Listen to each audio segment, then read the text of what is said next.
Olá, amigos! Hoje, checkmate especial da TV Babitonga, porque temos aqui a presença dele, do deputado federal mais votado na última eleição, ele que também já foi governador e tem, obviamente, uma experiência política de poucos. Estou falando dele, Esperidião Amin.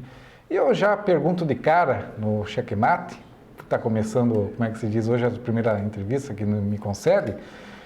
Eu já pergunto, quem é Esperidião Amin? Este homem que já foi deputado, já foi governador, que já foi praticamente tudo na vida pública? E eu pergunto, quem é Esperidião Amin? Onde é que nasceu? Quando casou? Conta um pouquinho de você, da tua pessoa. Bom, eu vou começar pelo princípio. De onde é que eu vim? Nesse momento em que se discute tanto a questão do imigrante, né? Eu sou filho de imigrantes, por parte de pai e por parte de mãe. Vieram de fora, teus pais? Então, se eu tivesse que fazer um comentário sobre a necessidade de nós sabermos receber Alguém de fora. com fraternidade pessoas que saem de uma situação difícil e vêm para o Brasil, ninguém tem mais obrigação do que eu de ser solidário com essas pessoas. Conta um pouquinho então dos teus pais. A minha mãe, filha de italianos, eu sou Busetto Marini, por parte de mãe. A minha mãe sequer na Itália pôde nascer, porque a Itália foi atacada pelos austríacos, pelo Império Austro-Húngaro, na Primeira Guerra Mundial, e os pais dela, que moravam na região do Vêneto, Sim. Meu avô materno era de Verona, minha avó materna era de Pádua. Ele, Marini, ela, Busetto, tiveram que fugir para a Suíça. Olha. E a minha mãe nasceu no cantão alemão da Suíça, na primeira cidade do abecedário suíço, Adorf. Terminou a guerra, nasceu em 1916. Voltaram para a Itália, Itália numa destruição completa. Especialmente a cidade onde eles moravam, Vicenza, que também fica na região do Vêneto. Migraram para São Paulo, depois se mudaram para Curitiba, onde a minha mãe trabalhou na papelaria Requião, na rua Vicente Machado, 140. Conheço. Depois fez o concurso, naquela época, você imagina, em 1937, 38, uma moça de 21 anos fazer concurso para ajudante de guarda-livros, quer dizer, contador. Ajudante de contador, ou técnico de contabilidade. E foi trabalhar na Texaco, Texas Company.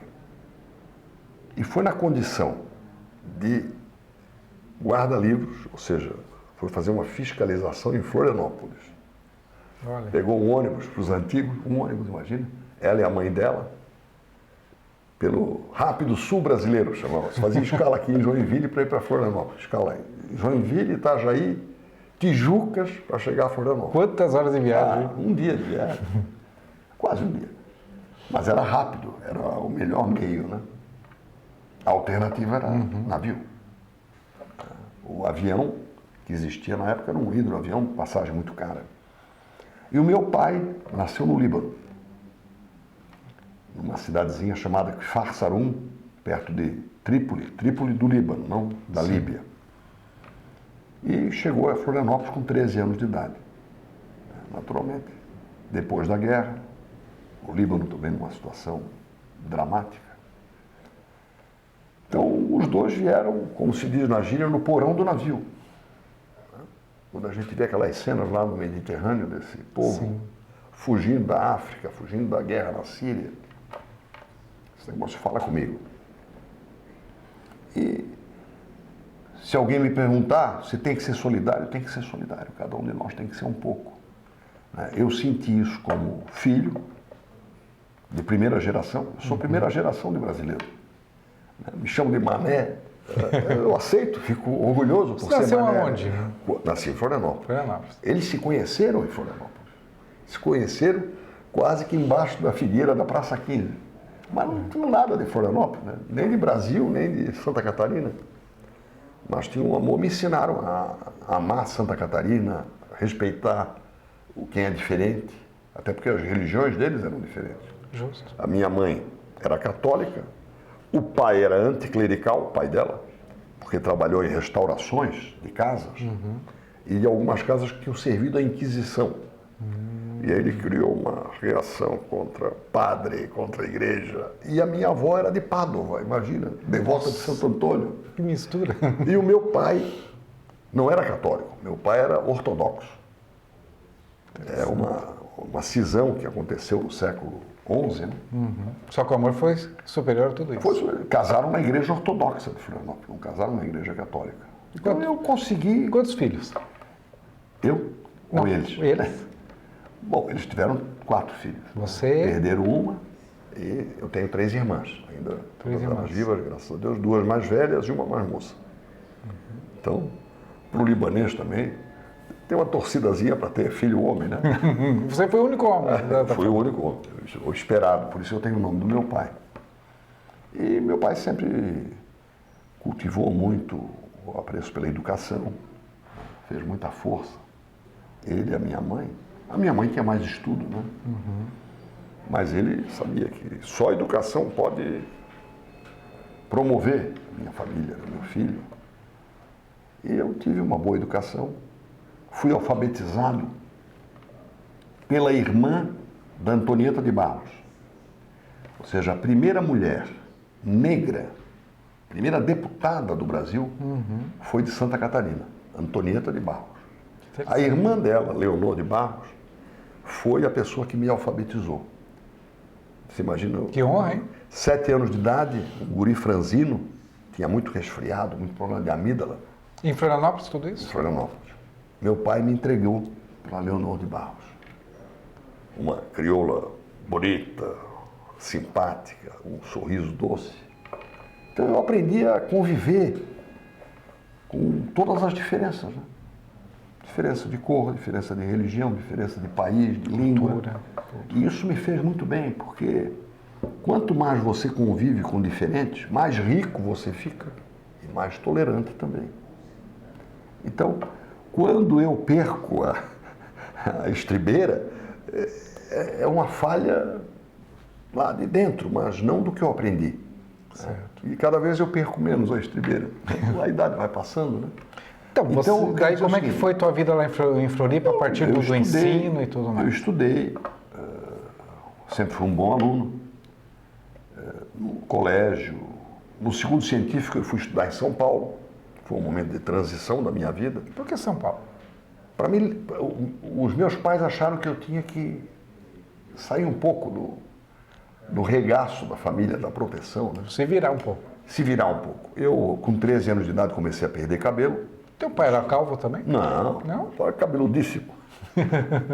E eu sou o único da família, meus filhos têm Teus cabelo. avós, de certo? Ninguém. Ninguém? Não, fui premiado.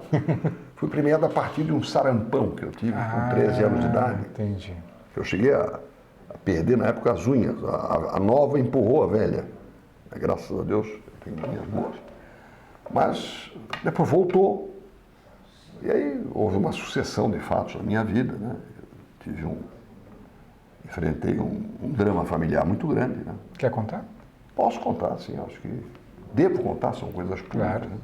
Aqui é para falar da vida. O meu pai foi um homem abonado financeiramente, politicamente, muito ativo também, da UDN.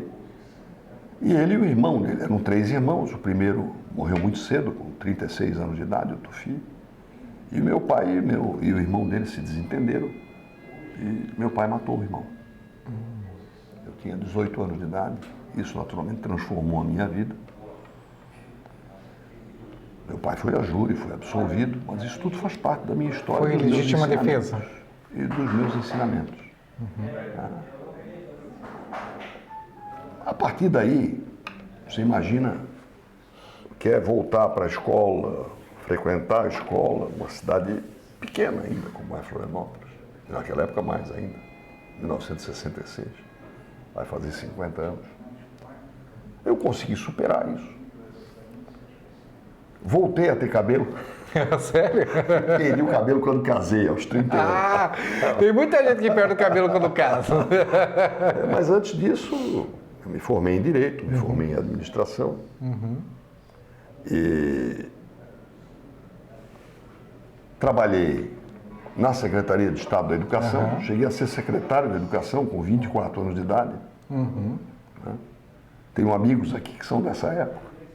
Um desses casos é o Moacir Tomasi, que veio para Joinville em 72, 71, 70 para 71, quando eu estava na Secretaria de Educação. Em 72 eu assumi a secretaria. Vamos entrar nesse ponto. Como é que você entrou na secretaria? Você já era professor ou como é que foi? Sim, eu sou professor desde 1968. Fui professor no Instituto de Educação, fui professor na Faculdade de Administração, onde eu sou da primeira turma, me formei em 69, me formei em Direito em 1970, depois fui professor na Faculdade de Educação. Na ESAG eu conheci a Ângela, Ângela de Indaial. Ela era secretária da escola e eu era professor. Amor à primeira vista. Começamos a namorar em 73. Vai fazer, portanto, em novembro agora, 42 anos de convivência, digamos assim. Bacana. Ela é de Indaial, filha de uma diretora de escola e de um industriário. A minha sogra tem uma saúde, eu costumo dizer, uma saúde irritante. Mas é muito querida. Eu sou o único que você conhece que carrega a fotografia da sogra na carteira. Minha mãe foi um personagem extraordinário da minha vida. Morreu há 8 anos. Só para terminar, talvez, esse bloco, eu aprendi com um monge beneditino, já fora da ordem, Júlio de Queiroz, um sábio que mora lá em Florianópolis, o seguinte: quando a minha mãe morreu, ele me mandou essa mensagem. A gente sabe que a mãe da gente morre. O que a gente não sabe é por que é que tanta coisa morre quando morre a mãe da gente, ou seja, coisas que ela leva que só ela sabe. Então eu tive uma vida familiar muito rica, tenho 3 irmãs, casei com a Ângela em 1979, também perdemos o primeiro filho, assim como a minha mãe perdeu o primeiro. Temos 3, temos o João Antônio, que agora é deputado estadual, temos a Maria, que depois de ser especialista em marketing, fez pós-graduação em São Paulo, resolveu fazer Direito e hoje presta serviço nessa área. E a mais moça, que vai casar no fim do ano, a Joana, o João Antônio, Maria e Joana, que vai casar nesse fim de ano, respectivamente tem 35, 32 e 22, e 32 e 28 anos. Que bacana. 35, 32 e 28. Então, Joana, conhecemos um pouquinho mais sempre fui professor. Do homem a mim. Sou professor desde 1968. Depois de exercer o segundo mandato de governador, eu voltei para a escola. Eu sou professor da Universidade Federal, voltei a estudar. Quando? Fiz o mestrado em 2005 e terminei o doutorado em Engenharia e Gestão do Conhecimento na Universidade Federal de Santa Catarina em 2010. Portanto, não parei de estudar. E se tem um conselho para dar esse: nunca pare de tentar aprender. Sem dúvida. Vocês aprenderam nessa primeira fase aqui do Checkmate a respeito do homem a mim, família, etc. Agora, na segunda parte, vamos saber um pouco do homem político. Quando é que ele começou a encarar a sua vida política? Nós já retornamos.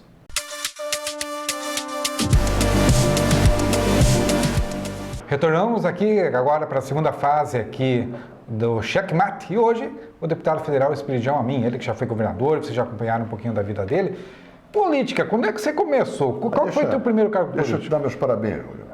Você sabe que você me fez falar de coisas da minha família, da minha vida, que me emocionam. Eu até falei com muita tranquilidade, mas depois de ter falado o que eu falei, inclusive o drama familiar que eu passei, eu percebi como Cristo estava certo. Confessai-vos uns aos outros, que todos ficaremos melhor. É verdade. Política aí começou a controvérsia, né? Até aqui estamos na unanimidade, agora vamos começar. Eu nunca mudei de partido.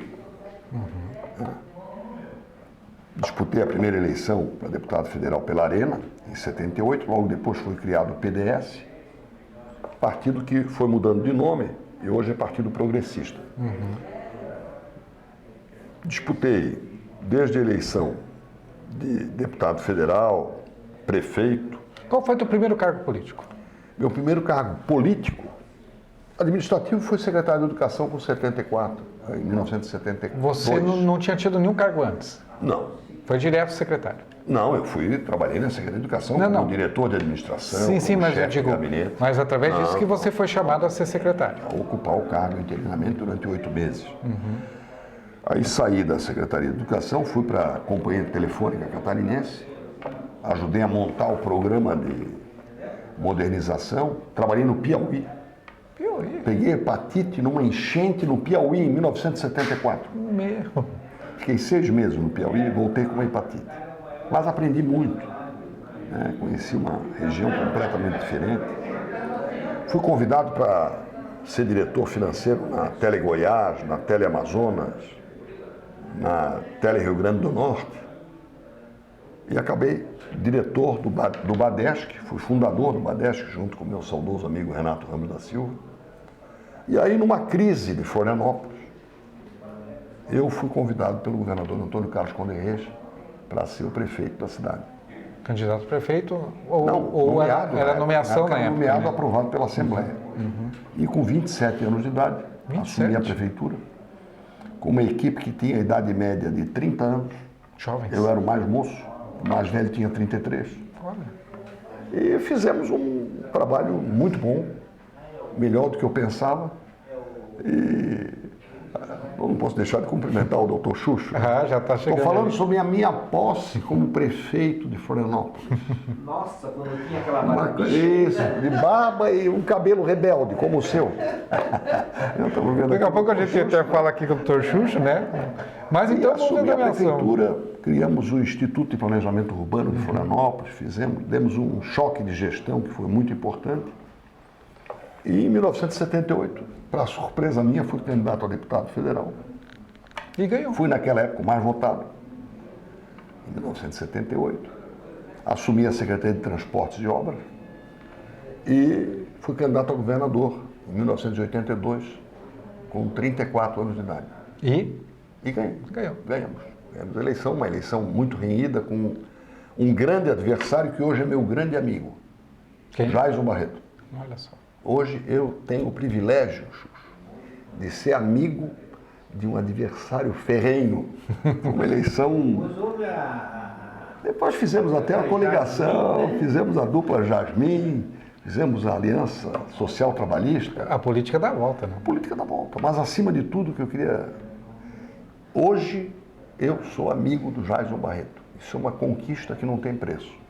Como governador, defendi uma bandeira que eu acho que é muito útil. Prioridade ao pequeno. Isso vale para a pequena empresa, para o pequeno produtor rural, para quem quer empreender. Enfim, a economia tem que ser em Santa Catarina uma economia dinâmica, inovadora e baseada no empreendedorismo. Hoje eu vou falar aqui sobre empreendedorismo. Porque o governo não cria riqueza.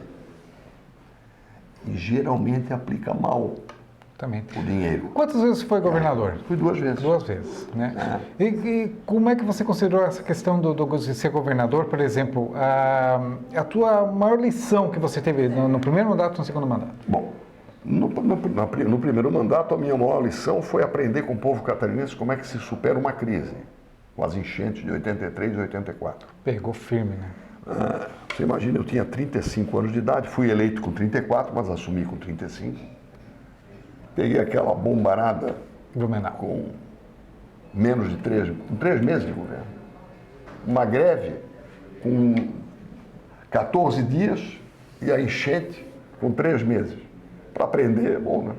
Ainda bem que eu já era careca. Batismo de fogo. Porque senão ia... Você já perdeu os cabelos de vez. E pior que iam branquear antes de azular. Eu acho que foi uma lição de vida Que deu volta por cima. extraordinária. Acho que não envergonhamos o Brasil, pelo contrário, Santa Catarina e o governo. Demos um recado ao Brasil de que a solidariedade pode superar grandes dificuldades. E a segunda vez que você ganhou? A segunda vez eu era candidato de oposição. Né? Eu acho que enfrentamos... Que ano que foi? 98, a eleição. Eu acho que nós vivemos na época uma superação também de dificuldades. Porque eu acho que eu estou preparado para governar só sob crise. Né? A primeira, uma crise dupla, crise cambial e a enchente. Em 98, também uma crise cambial, eu assumi. Em 99, o dólar disparou. Em janeiro, o presidente do Banco Central foi defenestrado com 15 dias de gestão. E enfrentamos uma grave crise do real, por causa da situação internacional de países como o México, sim, do Extremo Oriente.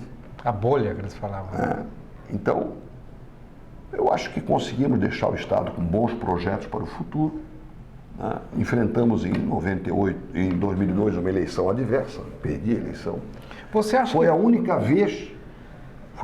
vez que o PT ganhou a eleição em Santa Catarina para presidente da República. Uhum. O Lula fez em Santa Catarina o melhor percentual, isso que o Aécio Neves fez em 2014, o melhor percentual do Aécio Neves foi em Santa Catarina. Em 2002, o maior percentual do Lula no primeiro e no segundo turno foram em Santa Catarina. No primeiro turno ele fez quase 65%. Em 2002 você acha que cochilou? Tipo assim, eu acho sinceramente que além do talento do meu adversário, do Luiz Henrique, houve uma circunstância, uma bolha. A bolha. A bolha do PT, que nunca mais aconteceu. Entendo. Tanto é que os meus oponentes nunca mais quiseram o apoio do PT. Entendo. Né? Então, foi um fenômeno, além do mérito do oponente, do desejo de mudança que havia no Brasil. Eu acho que isso tudo prevaleceu sobre fatores locais. Por exemplo, se o Fritz, que era candidato também, chegasse ao segundo turno, ele ganharia com mais facilidade ainda, porque era a onda PT, sem demérito, eu repito, para o meu oponente. Voltei para a escola. Foi aí que fiz o mestrado em administração, voltei a lecionar, fiz o doutorado em 2010 e estou aprendendo até hoje. Enquanto Deus me permitir, quero aprender. Finalmente, vou resumir o que eu acho da administração pública hoje. Primeiro, a política está contaminada pela barganha. Hoje, nós estamos gravando esse programa no dia 5 de outubro, 27 anos da Constituição. Dia histórico. Pega o painel da Folha, tem uma notinha dupla que diz assim: sujo e mal lavado. Fala sobre a barganha política, inclusive a respeito de catarinenses, de parlamentares catarinenses que criticam a barganha, mas fazem a barganha. Está lá na Folha, painel da Folha, 5 de outubro. Então, a barganha está dominando tudo. Isso faz com que o povo perca confiança na política e, por consequência, comprometendo até a democracia. Isso é muito perigoso. Segundo, enquanto você não tiver gestão pública assentada sobre indicadores de desenvolvimento social, na saúde, indicadores de resolutividade, vou conversar muito com o Dr. Xuxa para ele me ensinar. Você tem que ter indicadores para poder saber se está indo bem ou indo mal. E usar a tecnologia da informação para ter isso na sua mão, com a maior rapidez possível, online, como se diz, né? Em tempo real, ou em tempo tão real quanto possível, você vai ficar patinando entre simpatia e antipatia. Não quis fazer com o que quis fazer. E eu acho que a sociedade brasileira merece uma administração mais competente. Isso implica seriedade, transparência e espírito público. Correto. E nós estamos em falta nisso. E não estamos em falta só em Brasília, não. Temos que olhar aqui. Né? Temos que olhar aqui a discussão sobre se nós precisamos ter 59 secretarias. Em Santa Catarina nós temos. Se não há outras formas de você descentralizar o poder com menos aparato. Afinal, nós estamos com tecnologia de informação. E o Estado de Santa Catarina é campeão em software. Olha aqui em Joinville. Temos aqui a maior empresa, né? Aliás, mais do que uma grande empresa, né?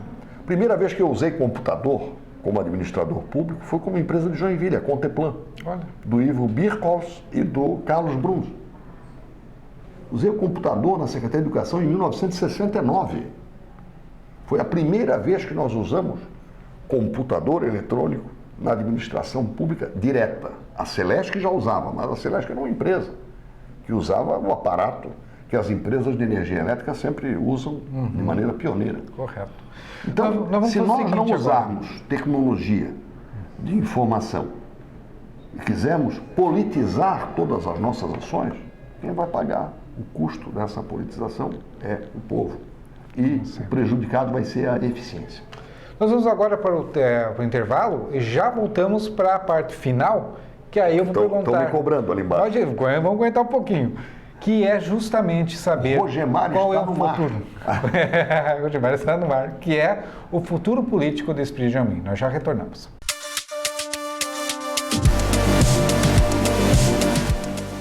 Retornamos com o Checkmate aqui, especial com ele, o deputado federal Espiridião Amin, que já foi governador e tudo mais, contou da sua vida, contou um pouco como é que foi o governo dele, tem os dois governos dele, também a experiência política como deputado, e agora vem a parte final que eu já pergunto. Qual o futuro do Espiridião Amin? O deputado federal mais votado da última eleição. Tem governo do Estado, cheiro de governo do Estado aí para o futuro? Rogemar, nem a você, nem a mim o futuro pertence. Essa resposta é clássica, né? Nem a mim, hein? Nem a mim, a mim. A mim. Mas eu acho que quem está na política, dizia o Vicente Mateus, presidente do Corinthians, né? Que quem está na chuva está para se queimar. É verdade. E que é tudo uma faca de dois legumes. Faca de dois legumes. Então, eu acho que quem está na política tem que estar disponível para qualquer desafio. Eu senti você mais animado, assim, mais vivo, principalmente na questão de plantar os candidatos a prefeito. Não, Por exemplo, eu assumi a presidência do partido agora em agosto. E tem sido gratificante. É um partido que está há quase 16, vai completar 16 anos, em 2018, na oposição, quer dizer, fora do governo. Tem sido gratificante. Nós que temos raiz, o Partido Progressista, num país que tem 34 siglas homologadas, né, nós temos que ter uma distinção. O PP tem raiz. O número 11 tem raiz. Tem erros? Tem erro. Tem acertos? Tem acertos. Temos uma biografia do partido de serviços prestados não apenas a Joinville, ao norte do estado, mas a Santa Catarina. De um lado e de outro da Babitonga, nós temos bons serviços prestados. E no estado todo. Então, quando uma pessoa que tem um projeto político vem realizar esse projeto no nosso partido, isso me deixa muito feliz. E não é só em Joinville. A filiação do Dr. Xuxa foi uma festa. Aliás, uma festa em todos os sentidos. Porque se eu tiver um pouquinho de inveja na minha vida, eu tenho do saxofone que ele toca com maestria. E eu não consigo, sou o único da família que não aprendeu a tocar coisa alguma. Já contratei um curso de bateria. Sério? Eu não falei isso. Mas eu ganhei 2 baquetas da dona Ângela e uma aula, um direito a um curso de bateria. E já sei até qual é a música que vai tocar. Qual? A primeira, Aquarius. Aquarius, E depois Let Sunshine. Muito bom. E essa bateria já está batendo em vários municípios, já visando, de repente, em Joinville, uma estrutura para o governo do Estado? Não, nós queremos que o partido cresça. Uma coisa de cada vez. A primeira esquina que nós temos que enfrentar é 2016. E nós queremos que o partido cresça. Vamos realizar seminários a partir de novembro. Hoje ainda conversei com a presidente da nossa Fundação Milton Campos, a senadora Ana Amélia. Vamos realizar seminários para debater bandeiras que o nosso partido vai defender por região. E a primeira região será aqui. Vamos debater com a comunidade, não apenas de Joinville, mas da região, quais são as bandeiras que o nosso partido deve abraçar na campanha de 2016. Não será igual no estado todo. Joinville é uma região diferenciada, em que atividades econômicas diferentes convivem e oferecem oportunidades. Então, com base nisso, nós vamos organizar um discurso compatível com a nossa experiência.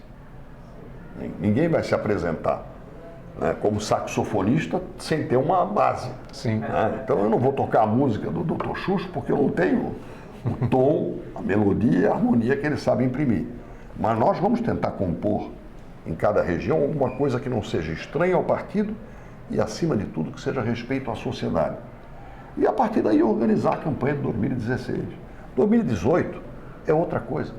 Vai estar acabando, Rogemar, um ciclo que teve coisas boas e coisas que têm que ser melhoradas. 8 anos de PMDB, 8 anos de PSD.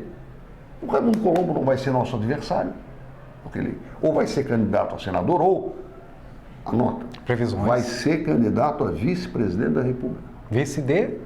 Bom, isso eu não posso prever, mas pode ser do PSDB, pode ser de outro partido. Por quê? Porque o Raimundo Colombo está mostrando que Santa Catarina é um estado mais viável do que os vizinhos. Por quê? Porque nós não dependemos de matéria-prima. O que é Joinville historicamente? Uma cidade industrial. Sim.